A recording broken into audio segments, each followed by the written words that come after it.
Possessive, territorial. On today's episode on my channel, we're going to talk about some of the common ways that narcissists will try to keep you in a relationship or a marriage that is going to be hurtful. Looking for guidance in your relationships? Meet Xavier, the expert who helps you spot and overcome manipulation and narcissism. Xavier isn't just a coach. He's your ally for building healthier, happier connections. He's here to empower you with real strategies for spotting toxic behaviors and reclaiming your peace, to break free from manipulation, and encouragement to build the healthy relationships you deserve. So subscribe for expert advice, take the first step, and let's start your journey to healthier relationships together. So, getting into it, let's talk about the early stages. So, as you know, there's the love bombing stage, right? But the love bombing stage is more than just, hey, I love you. There is also the relatability. Hey, I relate to this. Hey, what you're saying, I agree with you. See, the thing is, usually manipulative and narcissistic guys are on their own agenda, right? That's number one. Everything is agenda-based. How can I get this need fulfilled? How can I get you to do what I want? Because doing what I want resolves something in me. It fulfills something in me that is lacking, whether it's I didn't feel control in my life, so I'm going to use it on you. I didn't achieve the things I wanted to achieve in my life, so I project that on you. And see, what happens is often we try to figure them out, right? And it can be very endearing, very charming in the beginning because they are putting their best foot forward. But it's not because they're actually trying to love you for you. They're not trying to learn about you, to look at you outside of themselves. There's no separation.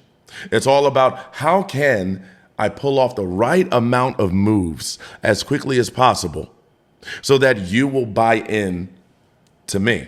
So it normally starts there. And what happens is there's a bit of future faking, right? Where they will start to talk about the future. And typically they do this kind of early because they want you to feel solidified as an investment. See, and they know that you're not just going to go for anything because otherwise they would have just told you. So it all has to be involved in some type of like game, right? Now, they'll talk about, well, what do you think of children? What do you think of, if we were to get a house together? Oh, I haven't felt this way before. Oh man, this is so new and just so amazing. Like I can't imagine. So you'll notice because sometimes you'll feel like you're being pushed a little bit too quickly into that loving feeling. They're making aggressive moves kind of early, trying to get physical early, trying to make you talk about things and open up really early. Talk about your ex a little bit too early. And they want to know information deeply about your ex. And some guys will push you for this and say, hey, just tell me what happened with your ex. Like what really happened there? Like, tell me about it. I swear, I just want to know because I believe in being open. I just believe in that. Like, what was he like? What happened? Why did the relationship end? There's something behind there when they start asking you, why did your last relationship end? Because in a lot of cases, they're trying to look for information as to what you dealt with, what you put up with. Because they're trying to gauge, well, how far can I go? But they won't tell you that straight up, so you'll have to figure that out. But see, here's the thing. What they're trying to do is gain as much information as they can about you to see what the next move is to get you more invested, right? So when he says things like babies, marriage, or tries to get you to feel like you have to prove yourself. See, there's a let me see here. All right, we're gonna mark this part here. 4.5 minutes.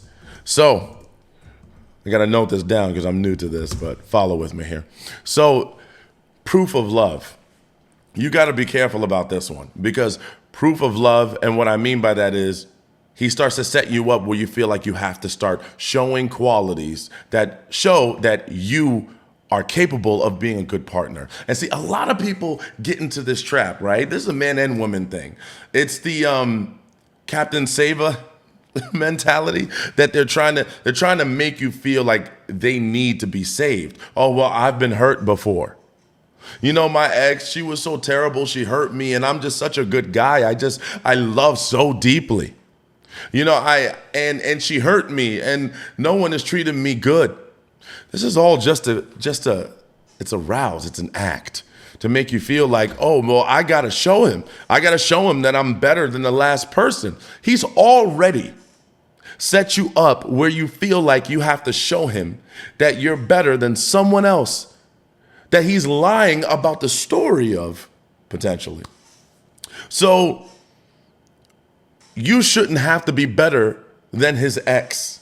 You shouldn't have to be better than the last person he was with. That dynamic had its own stuff. For all we know, he's lying about the entire thing. And he's omitting the parts where he did things wrong, where he didn't take accountability. But then he'll tell you she was crazy. Oh yeah, she's totally crazy, totally insane. And you were with her for 3 years. Okay, well, it is what it is, right? But at the end of the day, you got to think of it this way. You are not here to prove that you are better than whoever he has dealt with or whatever has happened in his past. That is not your job. You are just supposed to be. You are just supposed to be here, give your best foot, be yourself, and he's supposed to look at you as new. He's already starting with a dirty plate, and this is a setup. So what happens is you're being set up to inadvertently enable his bad behavior. Because instead of taking accountability and telling you what really happened in this situation, instead of doing that, he's just setting it up where he's already a victim. Oh no, I've hurt, I'm a victim. So you have to prove it to me. So this sets you up to do more work. It sets you up to jump through more hoops. And that imbalances the relationship. So we're going to mark this part here. Imbalancing relationship dynamics. See, one of the ways to get you into the territory is to imbalance power dynamic in the relationship. If I can make you feel like, see, here's the thing. It's to get you vulnerable as quickly as possible, but not in a healthy way. In an unhealthy way is to make you lower your guard as quickly as possible. And one strategic way that they will do that is to make you feel like you need to work, make you feel like you need to fulfill a need. You need to perform a job. I need you to prove this. I need you to do this. I need you to show me this. So what happens is it creates a function in your brain where you feel like, man, I gotta show him, I gotta prove it, I've gotta communicate. He can't communicate, I gotta communicate. He wasn't taught how to love when he was younger, I gotta teach him. He wasn't able to accomplish certain things in his life, but I did. I'm gonna show him. So what it does is it inadvertently puts you in a service position. So now you're servicing the situation. He doesn't deserve that.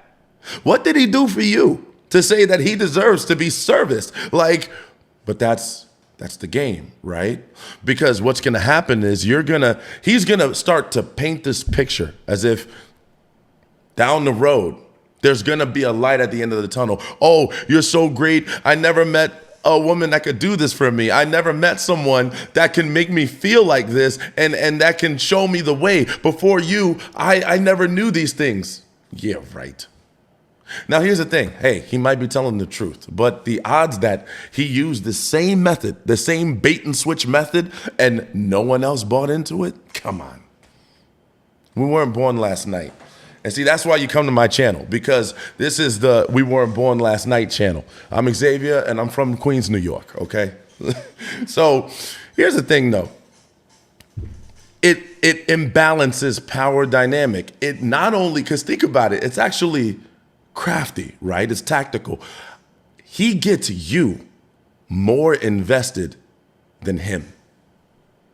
You've already started.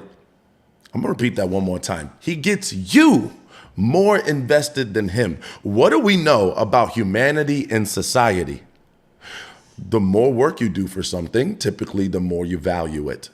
Not saying that you can't value it otherwise, but normally if it's just given to you on a silver platter, hey, I appreciate it, I love it.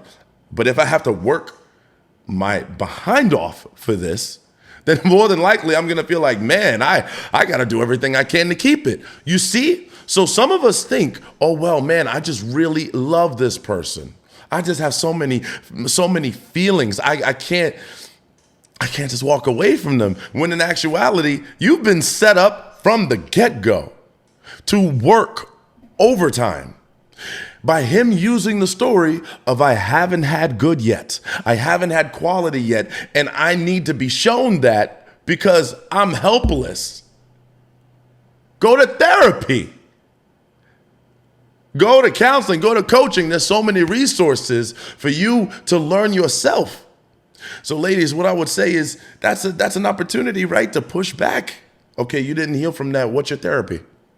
Oh, I don't go to therapy. Then this is not going to work. Did you go to counseling? And not saying all therapy works. And some people will come at me and say, well, Xavier, therapy doesn't work for everybody. Well, guess what? You got to do something. There's got to be somebody that you look up to. There's got to be someone that you look at in a respectful position and you say, I'm going to learn from that person. They do better than me. I'm terrible in this area. I need to learn from that person. There's got to be someone. He doesn't want to do that because he's gotten away with using this method and not having to change it. He gets you to do what he wants without having to put in that much effort. That's the goal. If I set it up like I'm hopeless, helpless, and then I get you to start doing the work for me, and then I start showing you moments of appreciation, that's how I can get you on the hook. So it's not genuine. It's not real. It's just to enable my bad behavior. And we're just getting started. So now we're going to talk about how the power dynamic has imbalance. Where are we at? How the power dynamic imbalances. Okay. So the power dynamic has shifted. Once you start getting into this role, well, before the relationship, let's just say before the relationship, then you get into the relationship based off these factors. What starts to happen is that now the relationship is only sustainable because you're doing the work. You see? The relationship is only sustainable because you're doing the work. But that's how it started. So now you're not going to feel like you can change the dynamic. You'll try. You'll try to call him out. You'll try to make him take accountability. You'll say, hey, I did my part, right? This is how we set it up. I did my part. Now I need you to show up for your part, right? And start to pass the baton to you. You said you didn't have opportunity. I gave you opportunity. I showed you. I communicated for us. I carried the emotional weight for us. I set things up. I had a kid. We got married. I did things. Now I need you to, hey, show some reciprocation. Now he's like, oh, what? You asking for too much. You see, now that's the trap that he's got you in. All of that was deliberate. It was intentional to put you in a position where once you get far enough down the road, once the can has been kicked far enough down the road, now you're stuck in the pattern. You're in the pattern. It's been established. That's why you always want to push back early in the dating phase, because you don't want to get stuck in the pattern. So now he's looking at it like this is solidified. Like, no. This is the relationship now. And you're like, no. Pass the baton. Bro, hot potato. And he's like, So now he's and now guess what? You've done too much work. You're too deep in the relationship. So now you don't want to leave as easy. Now you feel like I don't want to give up everything I've worked for. Meanwhile, he feels like, yeah, I don't want to give up everything you've worked for. And now, when you try to get him to take accountability, there's pushback. So you know what you find out at this point, at this lovely point, is that it wasn't that he didn't have opportunity, right? It wasn't that people were so bad to him. It was that he doesn't show up. He doesn't take accountability. He doesn't right his wrongs. He doesn't show incremental change. He doesn't work on himself. He's actually built a lifestyle off making excuses, gaslighting, and lying. This is actually who he is. And this is normally when I get some clients that'll say, hey, how can I get him to change? And I'm like, change? I'm like, this is who he is. This is who he is. All the excuses that have been made, all the accusatory behaviors, the gaslighting, that's who he is. Because if he didn't see value in this, he would have changed it a long time ago. If he really hated this, if he really didn't like this, he would take action. He would say, you know what, gosh, I gotta fix this. I gotta do something. I gotta work through this. I don't want to be this person without you even being in the picture, right? That's not to say that sometimes a partner can't wake a person up. But without you even being in the picture, he would have already saw value in making that change. Instead, he said, oh, no, I can't do it, but you can. So that feeds into the next part of this. So the power imbalance is now that you're the worker and he's the receiver. You're the giver, he's the receiver. You're active, he's passive. See? You're more invested, he's less invested. See how that works? That's why you got to be careful, because dating is kind of like, a give and take. It's a push and pull. It's an energy. You can't do too much of one without having a little bit of the other. And some comes naturally to us than others. For some of us, being a giver comes more naturally. For some of us, being a receiver comes more naturally. For some of us, being more active, being more passive. Yes, but balancing the energies is going to work in your favor, because you don't want to end up in a situation where you have to keep constantly being in one role. But that's a whole nother story. So when you're deep enough, what happens is the power imbalance makes him feel like he can do whatever, right? Like, there's nothing that you won't do for me. That is what could happen at some point, because he knows you have boundaries. And then, I get clients that say, well, he doesn't understand what he's doing. He doesn't understand that. He very much understands. Yes, he does. He knows. He knows. He just doesn't prioritize it. I know that a salad is going to be healthier for me than a pizza. But that doesn't mean I'm going to choose it. That doesn't mean I'm going to prioritize it. You see how that works? I'm okay with the smoke. I'm okay with getting in trouble. But I know it's there.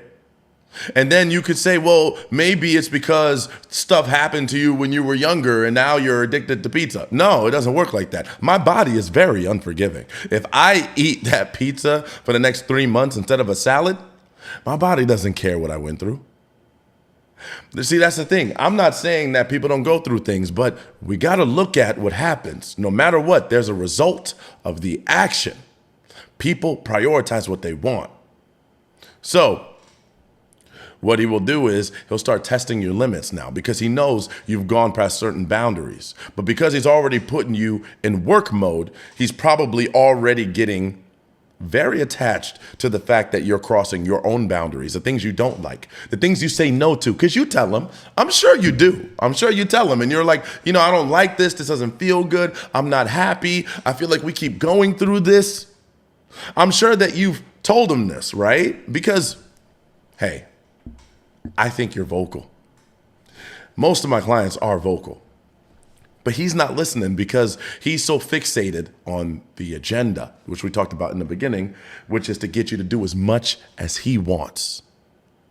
And so what happens is he starts to push your limits even further. Now he wants to see how much he can really get out of you, because once he sniffs that you are not ready to leave, once he gets it in his head that leaving for you is not an option, that you'd rather stay and you'd rather work for this and you're too deep. Now's the next thing. Well, why can't we get a house together and you pay for it? Why can't you buy dinner tonight? Can I use your car? I'm just hanging with the girl. She's just a friend. I'm just liking the pictures on Instagram, but I'd never actually date her. See, excuses worked for him in the past. So now every new want and need will come with an excuse, because he's hoping that excuses will keep giving him passes for bad behaviors. He's hoping that you'll actually entertain it. Like, you'll buy into the excuse. Like, you'll actually think that he has a problem. He wants you to think that he actually has a problem with liking pictures. I just can't help myself. It's just, there's something wrong with me. I need to delete this app. And he goes into panic mode and trying to make you feel, come on, it's all an act. And the more that you guys fight through the excuses, the more that you don't walk away, the more he's going to feel like, well, hey, let's see what else I can get out of you. So then here comes the next phase. Well, time goes by really fast, 21 minutes. The next phase, which is how much can I get? So how much can I get? Which starts to go like, well, I got you to buy things for me. I got you to be in a relationship. There have been women or couples that I've known that were in relationships that didn't have a title. Being with the person for years, no title, situationship. And then they would be with them so long, take advantage of them, and the person would try to work for it. They were in work mode. So now they're going to see, if I already push your limits this far, if I already got this much out of you, this much time, energy, and effort, and you're not willing to walk away that easy, no matter how many excuses I come up with, then now I'm going to push for more. It's never enough, because it's ego-based, right? So it's like, how much more can I make you do and can I make you give me? I want more security from you without me having to show up. Right? Because typically that's what they want. They want that obvious imbalance. I want you to do more for me while I do less for you. I want you to perform in this relationship. I want you to be agreeable. I want you to be reasonable, more communicative. I want you to take us to the next level while I take a back seat and make excuses why I can't show up. So this relationship is only going to progress because of you. This relationship is only sustainable because of you. That goes to show they know your abilities. They know that you're capable of doing it. That's why they're exploiting it. That's why they're using you in that regard. And then they want to keep you, but they don't want to do it. They don't want to get their hands dirty. So that's why you find yourself feeling alone in this relationship a lot of the times when he does that. That's why you'll say, why do I feel more alone in this relationship than I do when I'm single? Because you're doing more work than you did when you were single emotionally. See, at least when you were single, you didn't have to give emotion. You didn't have to pour into someone, right? I want a house. I want to live together. I want a baby. Prove to me. You're not showing me. The fact that you're not having a baby means that you don't even want this. So then what do? You have a baby. Or they're telling you, don't use a condom. Don't use birth control. Why are we doing that? Don't even worry about that. But yet He won't marry you if you value marriage, but he won't marry you because it's all about getting as much as I can. Why would I want to set up a whole marriage, pay for it, give you what you need, make everybody know that everyone sees you, family, relatives? I got to pay. I know I said that twice. I got to pay. No, we're not doing that. So the more I get, the happier I think I am. And see, here's the thing. They actually think that the more you do, the more that they'll be happy from this. They're searching for their happiness because what happens is, and we'll talk about this in another one, within, they're not experiencing that happiness, right? Because they haven't done the work on themselves. That accountability that they're lacking, the growth that they're lacking, the amount of times they failed relationships and they didn't take accountability, failed life opportunities, career opportunities. They are trying to fulfill that void by making you give to them more than they will deserve, period. So that's where it's coming from. That's why it's never enough. You can do everything. You could be the best person that has walked into this man's life, and he will still think it's just not enough. I need more. Because it's in him. There's something in him that he needs to work with, and he's using you in place of that. So the second you relax and the second you try to say, hey, I need a little reciprocation, I need help here, he's like, oh, see? Because he didn't want to do work for himself. Why would he do the work for you? Normally, if he can't show up for himself in a way, he can't show up for you in that way either. But he's not going to tell you that. He's going to say that he does a great job showing up for himself and he's so great. You got to be careful. So anyway, how much more can I get out of you? And by this point, there's already no respect. No respect. Respect is off the table. So he looks at you at this point as just a giving essence. It's not even a person, because if you look at a person, you think about how you're making them feel. And you think about how that's affecting them. And you prioritize that over what you want from them. That's how love works. That's real love. He's going to say he loves you, but what he really wants is for you to keep servicing him more than he will service you. And you'll notice this because the only time that you actually get some kind of reciprocation is when you start to walk away. And he's like, oh no, I got to start doing all the things you want me to do. Do you know how wild it is when a manipulative guy will do what you were looking for only when you're ready to walk away? That means he was capable of the behaviors the entire time. That means he always had it in him to do it. He was just choosing not to. He could have done it from day one. It wasn't a problem. It wasn't a situation that he didn't experience. It wasn't all these excuses. He could have done it. It was a simple decision. He just didn't prioritize how it made you feel.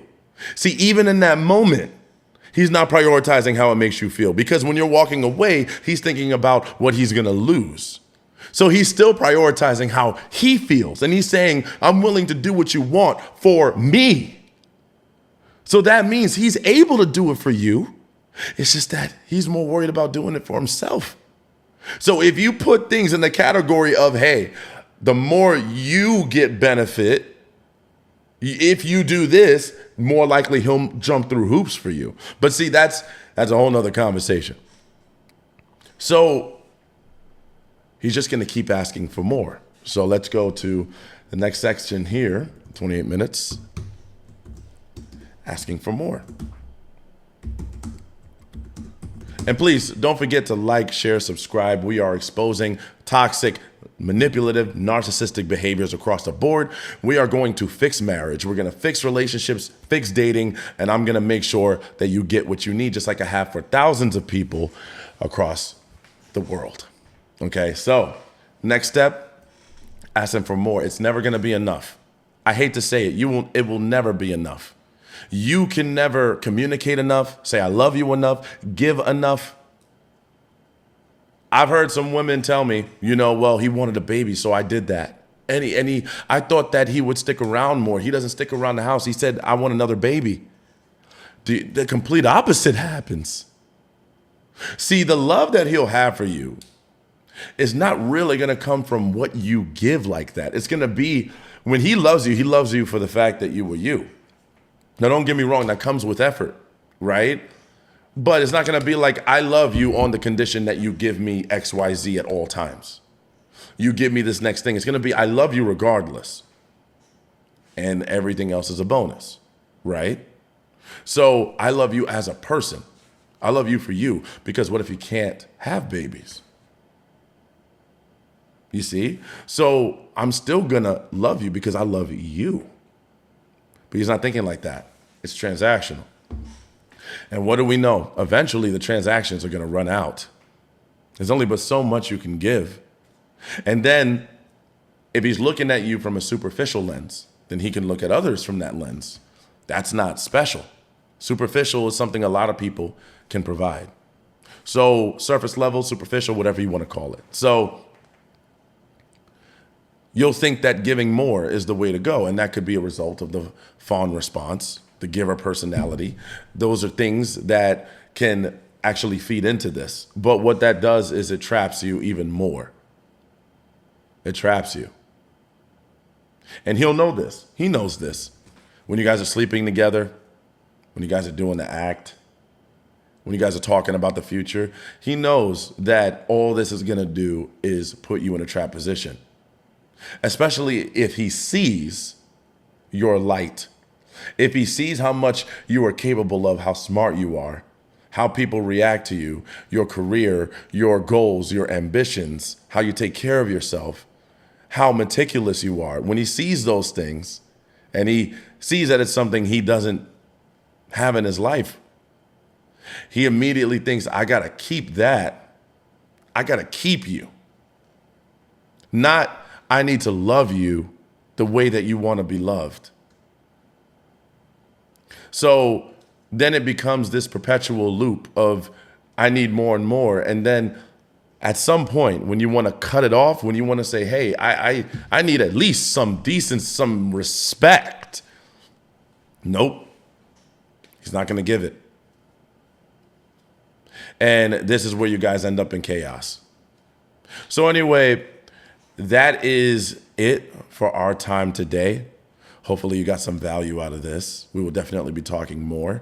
Be sure to keep up with my YouTube, like, share, subscribe, and we're going to expose more behaviors and talk more. I love you guys. Talk to you soon. Don't forget, like, share, subscribe, Xavier Entertainment. Talk to you later.